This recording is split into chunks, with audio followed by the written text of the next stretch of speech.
Gênese no lar. Evangelho no coração. Manhã de terça-feira, 22 de setembro do ano de 2020. Agradecemos ao mais alto, ao Senhor da vida, pela oportunidade nos concedida.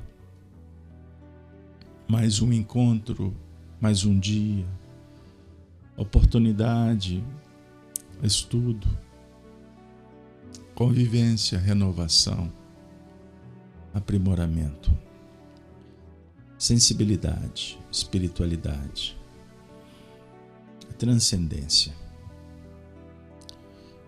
iluminação. Obrigado, Jesus, por tudo. E que possamos, ajoelhados em espírito, agradecer e depositar no altar da nossa consciência as nossas necessidades a serem transformadas pelo trabalho. Suplicamos inspiração e sabedoria, bondade, amor no coração. E assim, que os espíritos que se apresentam para aprender conosco ou tratados conforme necessidades, sintam o aconchego fraternal, alimentando a esperança, a fé, a força interior para modificar e entrarmos na era do Espírito da libertação. Se conosco, Senhor. Ação da prece aprendemos com Allan Kardec. No capítulo 27, pedi e obtereis. No item 9, a prece é uma invocação mediante a qual o homem entra pelo pensamento em comunicação com o ser a quem se dirige. Pode ter por objeto um pedido, um agradecimento ou uma glorificação. O Espiritismo torna compreensível a ação da prece, explicando o modo de transmissão do pensamento. Para aprendermos o que ocorre em tal circunstância, precisamos conceber, mergulhados no fluido universal, que ocupa o espaço, todos os seres encarnados e desencarnados, tal qual nos achamos nesse mundo dentro da atmosfera. E esse fluido recebe da vontade uma impulsão. Ele é o veículo do pensamento como o ar é do som. O Espiritismo dialoga explicando que a energia da corrente guarda proporção com a do pensamento e da vontade, e pela prece obtém o homem ao concurso dos bons espíritos, que acorrem a sustentá-lo em suas boas resoluções e a inspirar-lhes ideias sãs. Ele adquire desse modo a força moral necessária a vencer as dificuldades e a volver o caminho reto que se afastou. No capítulo 28, na sequência do livro Evangelho segundo o Espiritismo, nós vamos nos deparar com a prece por um suicida. A definir o tema da nossa manhã: abrandar sofrimentos. Kardec prefacia esse tópico no item 71, nos ensinando, dizendo nesta manhã, numa mensagem certa ao seu coração: jamais tem o homem o direito de dispor da sua vida, porquanto só a Deus cabe retirá-lo do cativeiro da terra, quando o julgue oportuno. Todavia, a justiça divina pode abrandar-lhe os rigores, de acordo com as circunstâncias, reservando, porém, toda a severidade para com aquele que se quis subtrair às provas da vida. O suicida é qual prisioneiro que se evade da prisão antes de cumprida a pena. Quando preso de novo, é mais severamente tratado. O mesmo se dá com o suicida que julga escapar às misérias do processo ou do presente e mergulha em desgraças maiores. A dica de Kardec é para voltarmos ao capítulo 5, no item 4 do mesmo livro.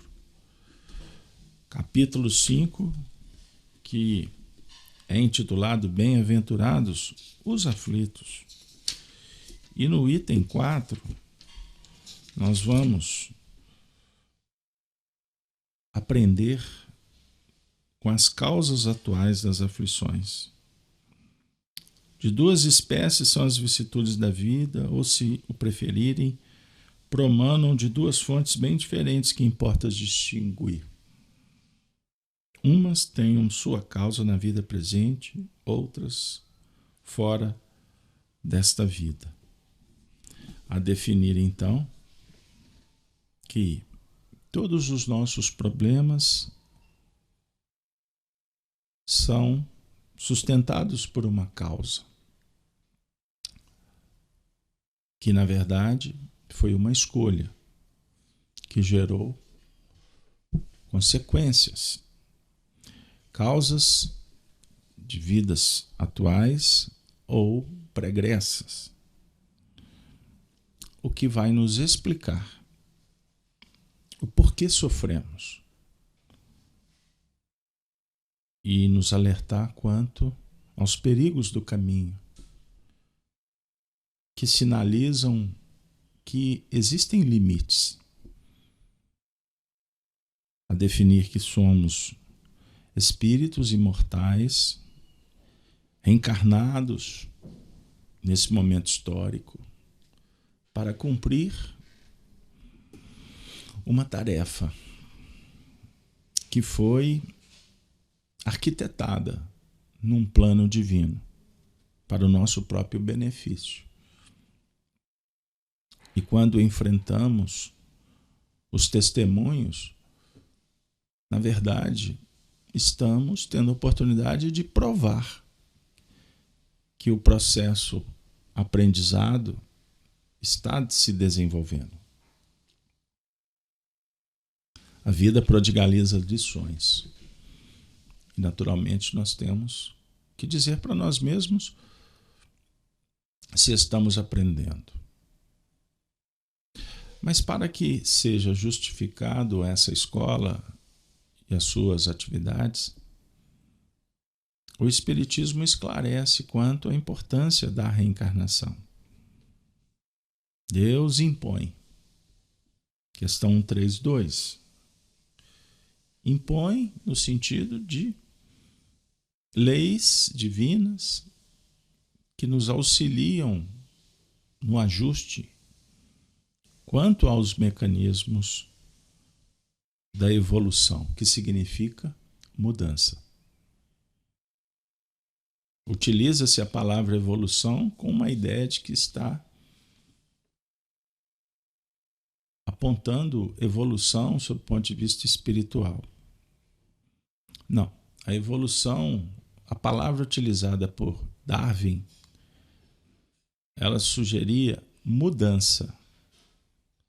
Mudança de um estado para o outro, de um corpo para o outro. Isso é evolução. Mas a palavra evolução cabe numa doença. Uma doença evolui para um óbito. Da mesma forma que uma criança evolui para uma etapa posterior, diferente do progresso. O Espiritismo esclarece sobre a evolução, que são as mudanças necessárias. Mas o progresso é um diálogo que tem a ver com as linhas da psique, progresso moral, intelectual. Observe, então são duas palavras que estão de mãos dadas. Quando o sentimento, a sensação é de desconforto, de aflição, é porque está havendo um processo de mutação a partir de uma opção que gerou todo um movimento e suas consequências. Somos espíritos, numa linguagem simples. Quando operamos conforme o computador que se manifesta na nossa intimidade e que dá as ordens e que a gente aceita e realiza com alegria, tudo funciona muito bem. Esse computador, eu estou trabalhando apenas a linha figurada da lógica de um programa. E que, vez por outra, ele fala assim: olha, a verdade é essa. Esse computador, ele representa a nossa consciência, a nossa mente. Mas existe uma personalidade do operador que vai lidar com o computador. Ele vai aceitar o que o computador está dizendo? Pode ser que sim, pode ser que não. E esse operador, portanto, é a nossa personalidade atual. Quando nos dedicamos às dicas, nós temos muito para acertar. Tendências positivas, efetivas. E as coisas vão caminhando de uma maneira supernatural. Mesmo que hajam surpresas, a gente revolve para aquela gravitação, para aquele caminho que foi delineado. As surpresas podem sugerir problemas, doenças, desencarnações, pressões de fora, mas o planejamento foi bem combinado. A duras penas em alguns momentos, ou em outras, de uma maneira até de uma maneira mais simples, consegue se reposicionar. Mas há situações que pode haver uma rebeldia. E essa rebeldia pode levar o indivíduo a um estado patológico, doenças psíquicas. E isso pode, sim, danificar a dinâmica da máquina que precisa de operar. A desarmonia é gerada. Pois, portanto, quando se chega nesse estado, o indivíduo pode entrar numa onda de um desespero profundo, de uma angústia solapante, de uma depressão dilacerante, e ele pode julgar que a opção seria deletar todo o programa. Uma linguagem de informática nos territórios operacionais da antiguidade dá um del asterisco, ponto asterisco. O que significa isso? Limpar o HD, apagar tudo. Apagar tudo. Eu não quero saber mais disto. Seria, numa linguagem objetiva, tirar a própria vida. Ou tentar apagar toda a programação para se manter reencarnado. Porque na acepção da palavra ao nível espiritual, ninguém pode cessar a vida. A vida orgânica, sim, mas eu estou agora me referindo à vida espiritual. Porque o espírito é indestrutível. Nós estamos orando nesta manhã nos dedicando aos nossos irmãos que resolveram deletar todo o programa, destruir o computador, se alienar do projeto da evolução e do progresso. Porque até, aliás, quando se chega nesse momento definidor, entre aspas, é porque um dia começou um ponto de sombra e foi se transformando numa imagem e depois num fantasma que se torna um monstro, alimentado pela ilusão, pela covardia, pelo medo, por imperfeições que podem ser catalogadas e ajustadas de acordo com cada caso, com cada etapa do processo enfermiço.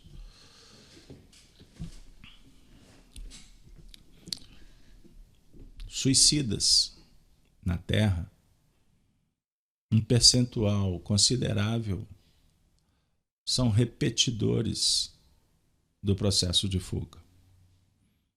Seja porque um dia tiraram verdadeiramente a vida do corpo e agora estão em processos recorrentes do assunto e precisam de reajustes,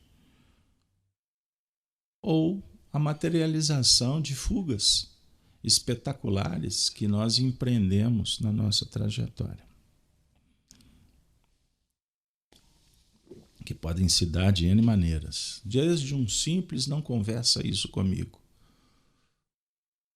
ou a fuga das responsabilidades, um relacionamento, não encarar o não ou ponto de vista diferente. Nós podemos empreender muitas fugas.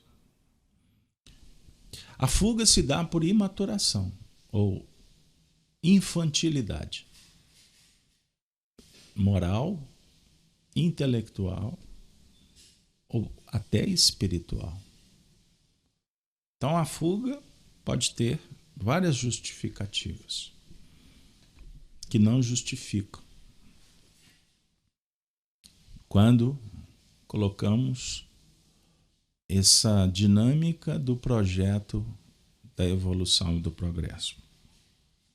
Fugir por quê? Para quê?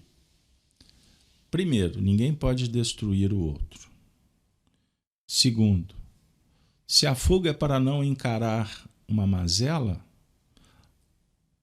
vai chegar um tempo que a mazela vai se fazer notória, ou notável, ou pública, como queira.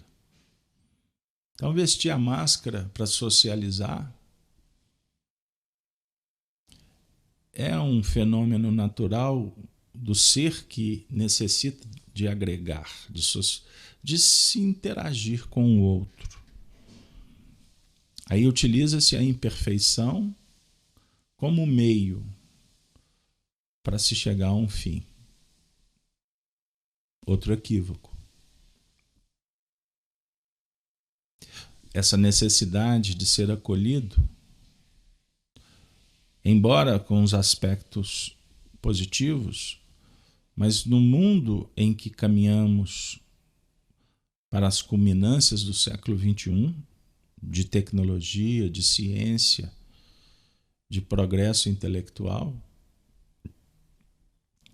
de conexão permanente pelas redes, não tem muita justificativa querer que o outro te aplauda. Querer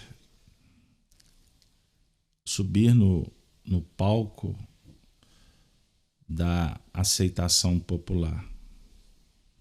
Uma vez que a doutrina espírita vem esclarecer sobre a necessidade de começar a fazer outros tipos de conexões. Conexão com o bem, com o perfeito, com a justiça. Porque as conexões, sob o ponto de vista virtual, elas não têm sustentação por muito tempo. Aliás, É um fenômeno, é uma plataforma, é um instrumento que deveria aproximar pessoas e aprofundar. Atualmente, elas nos ajudam, sim, a conectar com pessoas. Um exemplo, você pode hoje conversar com alguém que foi seu amigo de infância. Os nossos pais não puderam fazer isso. Quando, por exemplo, vivendo em cidades maiores, diferente das comunidades do interior, que acabam com que as amizades perenizam-se. Mas, sob o ponto de vista do contato, as coisas vão modificando e a gente vai perdendo, sim. Vai havendo substituições. Hoje em dia, quantos estão aí com 70 anos de idade participando de grupos que foram formados há alguns poucos anos, de companheiros que foram amigos da universidade há 60, 70, 50 anos atrás, como queira. Então isso é positivo. Mas quantos se reúnem e daqui a pouco começam a demonstrar as suas incapacidades morais de relacionamento, e o que poderia ser bom passa a ser um território de esgrima, de apelação, de intolerância e até de ódio.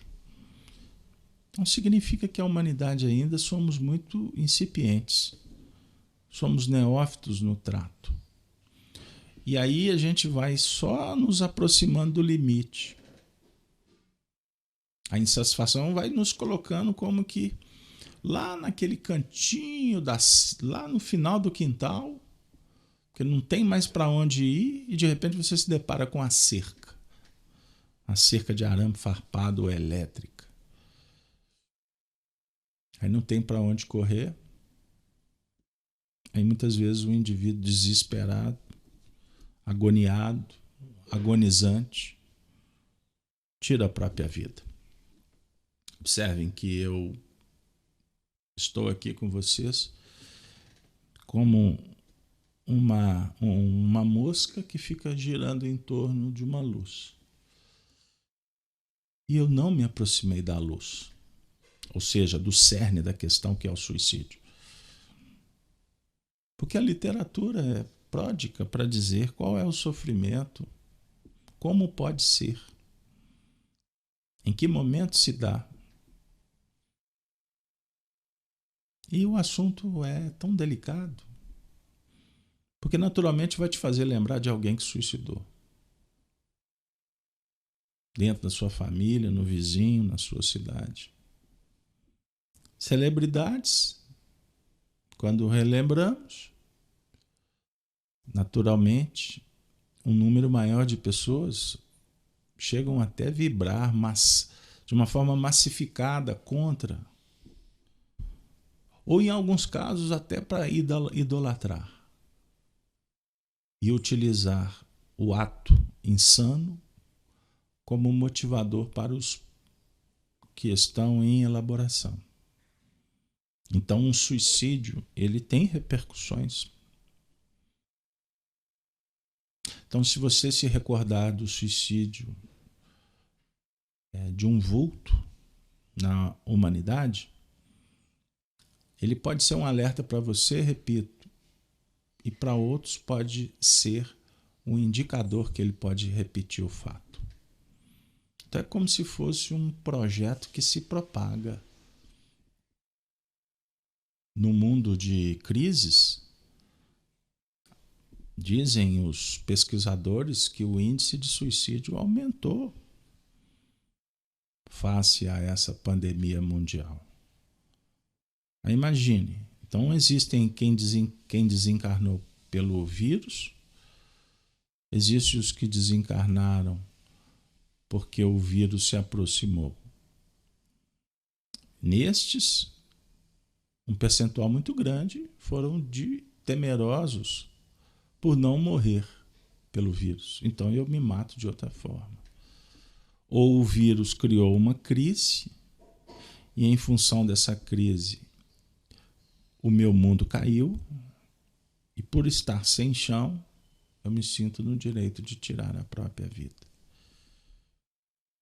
Porque eu não quero ver meus filhos com fome. Ou eu não tenho como pagar a dívida astronômica que eu não imaginei que tudo ia virar contra mim. Nós sabemos que existem provas sérias do indivíduo que administrou muito bem, mas houve uma reviravolta e perdeu-se tudo. Como existem aqueles que perderam tudo porque sempre trabalharam no limite. E aí fica uma dica para você. A vida toda só trabalhou no limite. Ganhava 10, gastava 9,5 ou gastava 10,5. Aí em 2, 3 meses recebiam as férias, 10º, aí pagava isso, mas continua no limite. Quer dizer, qualquer alteração vai levá-lo à falência. Bilhões de pessoas trabalham assim. Aí tem uma alteração, porque é da lida, aí o indivíduo se sente o último dos moicanos, a vítima de todo o processo, e vai tirar a própria vida. Ele não para pensar na péssima administração.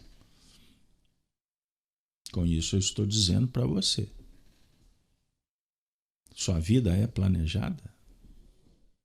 Você pensa no amanhã? Se não, fica o alerta, porque tudo pode mudar. Mas independente se vai ou não vai mudar, ninguém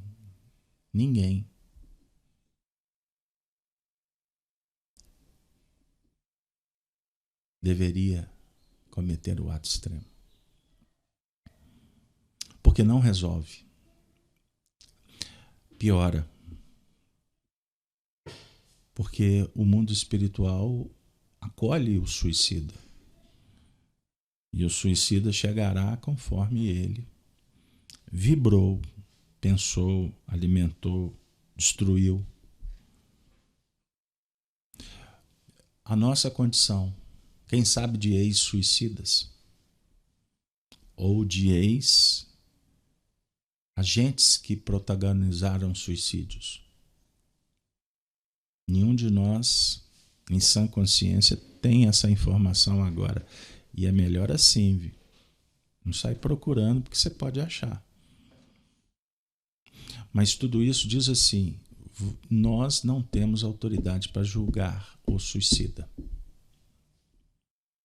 O nosso trabalho é profilático, para evitar. Pelo esclarecimento, pela educação, que forma caracteres, pelas terapêuticas que auxiliam. Se você tem essas ideias e nunca contou para ninguém, quem sabe chegou a hora de começar a trabalhar com isso. Não é sair no holofote, na rede social, mas é procurar um terapeuta. Porque quem sabe amanhã você pode passar por uma crise e essa ideia possa voltar. Já pensou nisso?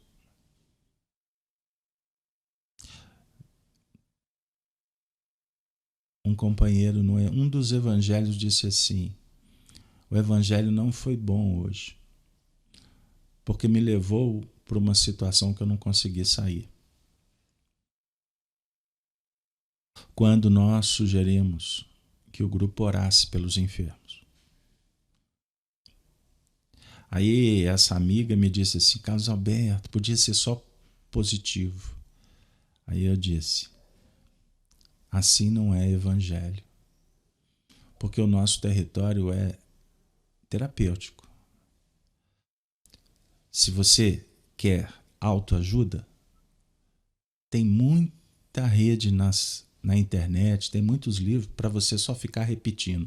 Eu sou feliz, eu vou iluminar. E bom dia, pessoal, com frases prontas, impactantes para te jogar para cima. Quem sabe a preferência sua possa ser atendida. Mas uma coisa eu vou te dizer. 5 minutos depois que você ouvir a frase pronta, ler a frase roteiro, a cartilha de como ser feliz, Daqui a 5 minutos você vai esquecer disso e vai voltar para a sua realidade. Então, Gênesis no lar, o Evangelho no coração, vem dialogar conosco sobre o ponto de vista do consolo que precisamos, da notícia que alerta, do ensino que esclarece e da educação que forma novos caracteres para você ser uma nova pessoa. E nós não seremos vitoriosos se não enfrentarmos os problemas e sairmos para o mundo para minimizar a dor do semelhante. E uma das piores dores, mais alucinantes, desesperadora, é daquele que tirou a própria vida. E que passam pelo mundo pedindo ajuda. Que alguém estenda as mãos, acenda um farol que ilumine e dê um copo de água, um pedaço de pão, um abraço que acoberta, espantando o frio. Os suicidas. Tanto é verdade que afirmam os espíritos superiores que quanto mais evoluído é o espírito, no mundo espiritual, mais ele se compromete com esses agrupamentos. Espíritos desesperados no mundo espiritual. Em alguns casos, eles estão entre nós. Estão reencarnados. Alguns não têm as mãos para repetir o ato e lamentam pelo mundo. Outros estão cegos, surdos, mudos, com perdas de movimento, de cognição, de raciocínio, com condições especiais, especialíssimas. Mas há muitos por aí também que vendem uma imagem de perfeição, de beleza. Existem muitos que estão nas academias bombando de tóxicos para se tornarem exemplos de beldade, de beleza. Mas estão completamente vazios por dentro. E no primeiro desafio mais contundente, poderão ser chamados para responder e vão verificar que não são músculos, não é a beleza física, não é o dinheiro, não é a fama que vai lhes garantir a força suficiente para enfrentar os seus próprios dramas. Porque todos seremos visitados no momento certo pela prova para dizermos a que viemos. Por isso, o Espiritismo clama por trabalhadores para abrandar sofrimentos. E a oração é um dos recursos mais extraordinários, porque com a força do pensamento você pode ajudar a muitas almas, como estas que estão à nossa volta agora, pedindo compreensão, perdão, carinho, pedindo um cantinho lá na sua casa onde ninguém vai usar, pedindo um pouco de atenção, de diálogo, pedindo que alguém possa ouvi-los. São almas que precisam de Jesus e você foi escolhida. Você foi chamado para falar de Jesus para eles, dizendo: a oportunidade vai voltar e você vai provar para você mesmo que tens competência. Precisa de paciência, precisa de habilidades, precisa de conhecimento, mas acima de tudo de investimento. Então o conhecimento é extraordinário. Não conhecimento intelectual, mas ter a sobriedade, a prudência de reconhecer a carência, mas olhar com coragem, com galhardia, com nobreza, com justiça, com estoicismo para todos os problemas que estão batendo a nossa porta e precisam de resoluções certeiras e definitivas, sem postergações, sem hesitações e sem lamentações. Senhor Jesus, agradecemos por esse instante bendito, suplicando que todos que sofrem ante os conflitos mentais possam ser envolvidos, curados pela sedação, pelo socorro magnético, pelo teu auxílio bendito. Que todos reconheçamos que a renovação íntima é o fator básico de todo o reequilíbrio. Estamos aqui nesse encontro, organizados pelas hostes superiores, para receber avisos, apelos, lembretes, com o propósito de estudarmos juntos as nossas próprias necessidades. Mas convidados ainda para compreender e atuar no rendimento do bem de todos. Projetar a luz da instrução sobre os labirintos da ignorância. Efetuar o próprio burilamento. Promover iniciativas de solidariedade. Praticar a abnegação e realizar o melhor que possamos fazer de nós. Aonde estivermos, que os benfeitores da humanidade possam zelar pela própria apresentação, aprender sempre uma nova lição e nos auxiliar na multiplicação dos interesses de viver, acentuar estudos para discernir com mais segurança, partilhar campanhas de educação e beneficência, que nós possamos nos aperfeiçoar na profissão, no serviço ao próximo, sensibilizados ante as novidades construtivas, para acompanhar o progresso, aprimorar as nossas expressões e maneiras de lidar, valorizar o livro, buscar mais cultura, recomeçar o empreendimento que o fracasso esmagou, cada vez mais aumentar o número das afeições,